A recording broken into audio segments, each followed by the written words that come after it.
Hi YouTube, it's me Brittany. I'm filming in my garage on my cell phone at this moment. Just want to come out here and post a story up about myself. Um, for legal purposes, I will not use the name of the club. Um, I won't use the name of the person that did this to me.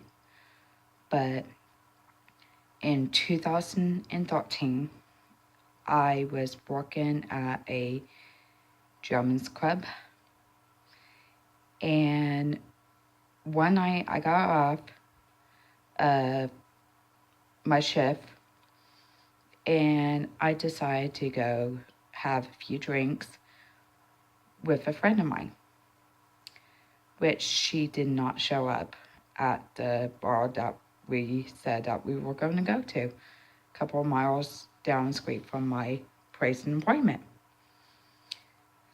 At the time, I was sitting down waiting for her. I started talking to this young, I thought, good looking gentleman. And he seemed very sweet at the time. Mostly all I got up to use the restroom, and I didn't even thought about my drink or anything at the time. And I came back and started drinking my drink and didn't feel anything, was perfectly fine. And he leaned over and asked if I wanted a shot of Fireball. Of course, I love Fireball, and now I can't not drink it out thinking about it.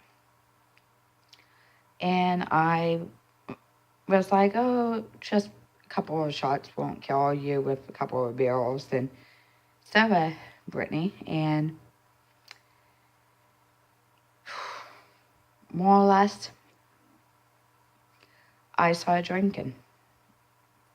And he asked if I want to go grab a bite to eat right after a couple of shots, a couple of beers, and getting some soda in me before I could drive. I was like, yeah, where do you want to go? And he said, let's go to IHOP. And at the time, I was just blowing my way around this area of town. Not gonna say, but I was like, well, I'll follow you, okay? And he was like, okay, well, why not you just get in my car and I'll just take you and bring you back to your car.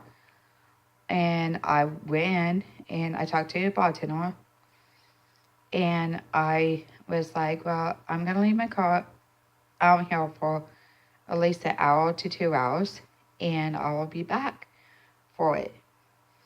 And she was like, oh, okay. Well, that's okay. Just make sure you come back tonight to get it, or by 6 o'clock the next business day at night, it will be told.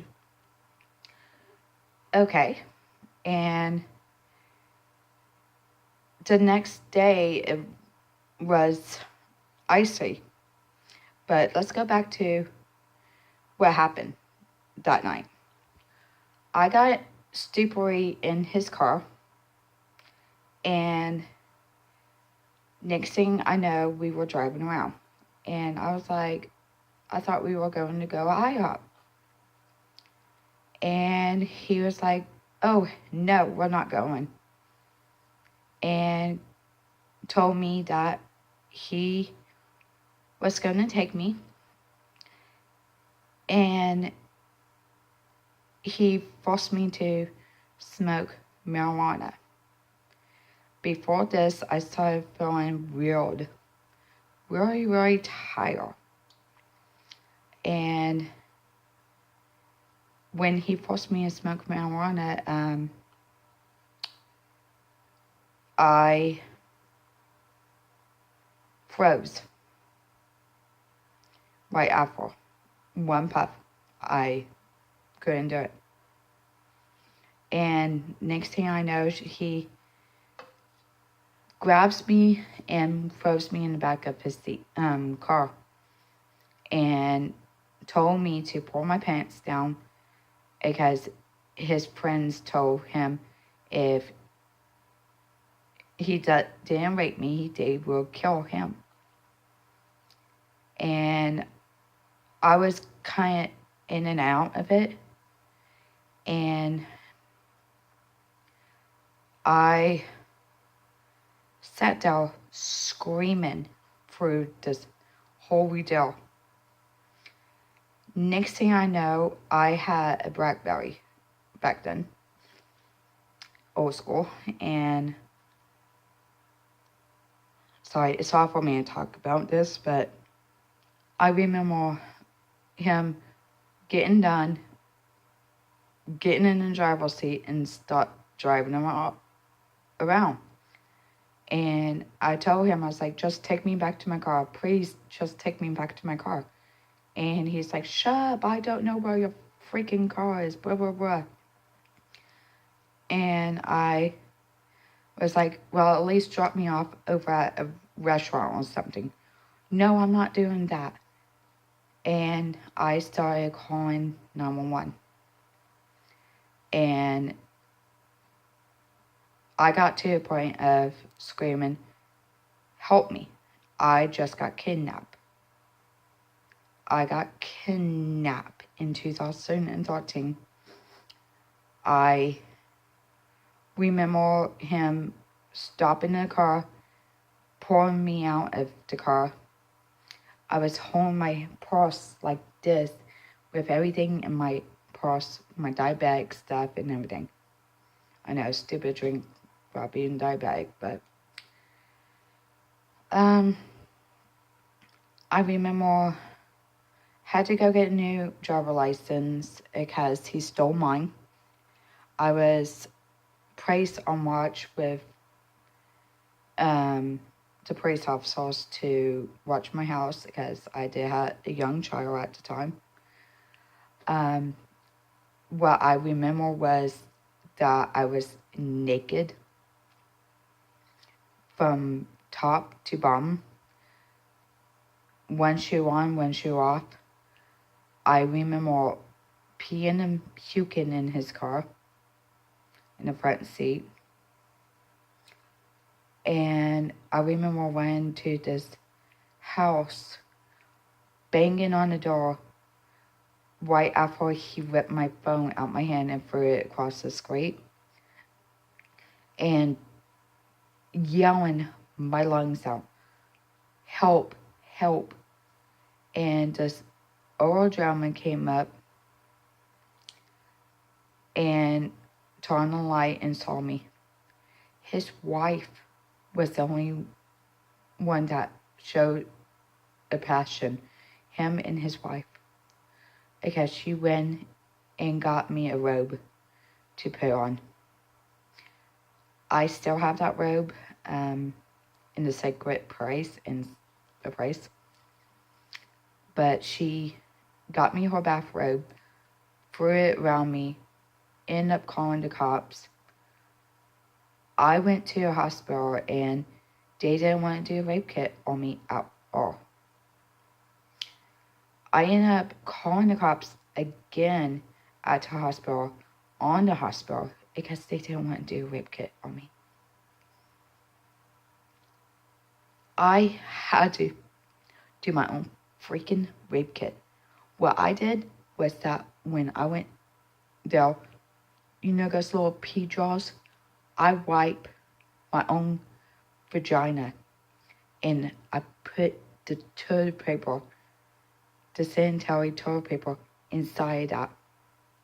I put it in my purse until the cops came. And they did rape Kit. And turned out that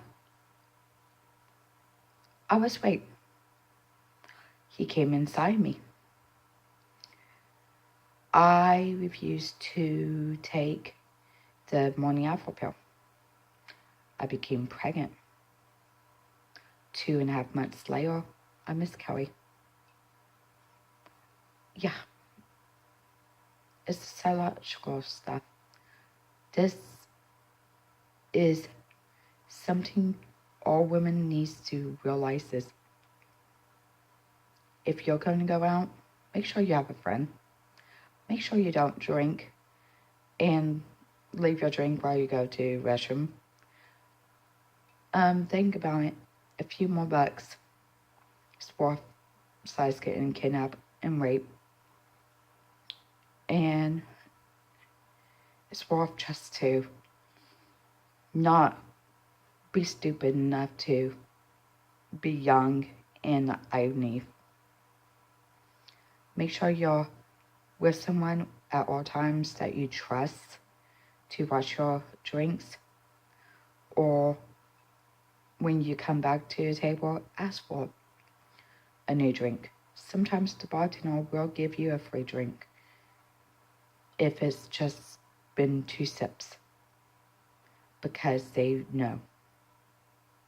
But if you guys have any comments, questions, or anything, please leave it in the comment section.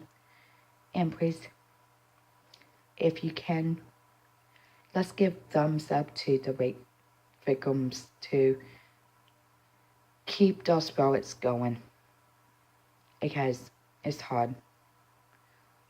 With all my rape sexual victims, I hope you guys end up living your lives and not hurting anymore. I know it runs through your head every single night, every single day. But sometimes, only thing you could do is say, it's not going to bother me anymore. Talk about it.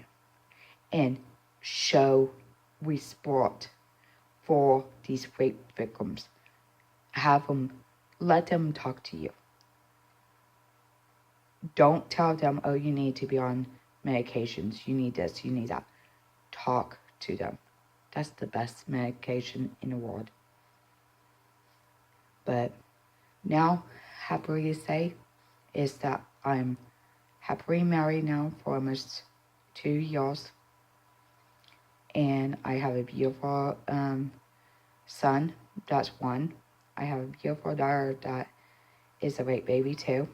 I'll talk to you guys possibly months down the road from that one too. She's almost 7.